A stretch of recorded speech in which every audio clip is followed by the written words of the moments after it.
Hey team, welcome to this week's lesson where we're going to look at how to shade a peach. Now, we have done a board before, so I know that you can do this lesson, and hopefully you're getting to a point where you're like, do you know what? I am actually getting better.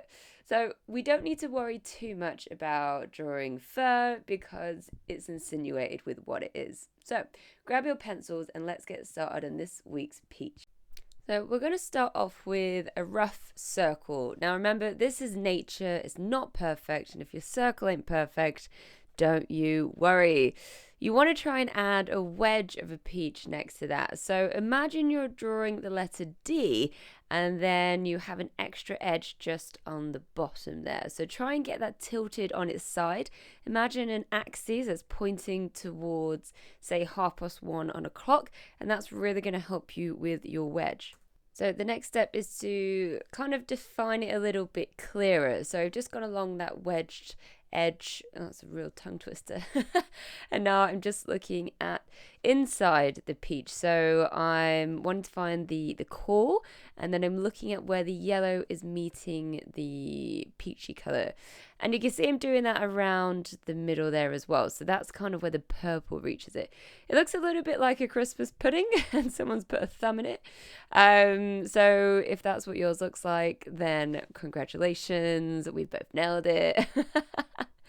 But we do need to do a fair bit of work from this point on. So the thing we don't want to do is lose our edges that we've drawn. We want them to be soft, but we've drawn them in, and I think if we shade in some pencil on top, we could very easily lose those edges. So what I'm doing is I'm staging my shading as we go down. So the center is the lightest, the mid ring is medium dark, and then the outer or the bottom section is a little bit darker. So it doesn't really look like a peach at this point either. It looks very abstract. Actually quite hard to tell what it is, but that's what we want. We're simplifying the shape. We're trying to just get something on the paper basically and then work from there, but it is setting us up for an easier road as we move forward. So once you've done that, you can then do a little bit of work on that wedge as well. Just the same thing of thinking about, right, is this section light, medium, or dark? So all three of these elements in each piece, the full peach or the half peach, just has a little bit of difference in it as well. So once you've done that, let's add a shadow. This will just help us situate ourselves and let the peach sit on a piece of paper, and then we can start to work on the shading. So switch to my darker pencil, my 8B, and I'm just working my way from the darkest point up towards that middle line.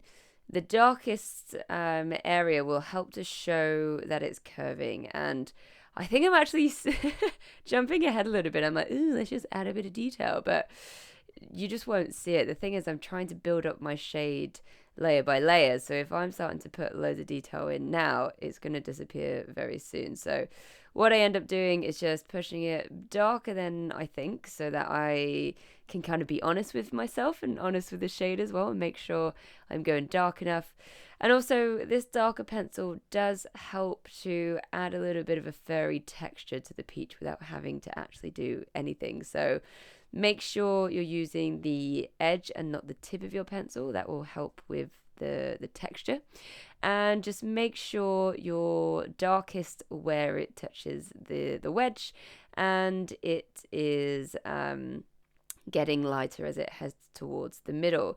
So not only is the bit we've just been working on the darkest bit, but there's also a few little sections on the edges that need some work too. They need to be pushed darker. Nothing should really be left untouched from this stage. So what we're doing is we're defining the edge where the peach meets the yellow, because there are some very nice glows that happens in the core of that peach, and I just want to make sure I'm highlighting that. And the way I can highlight that is by going darker around it.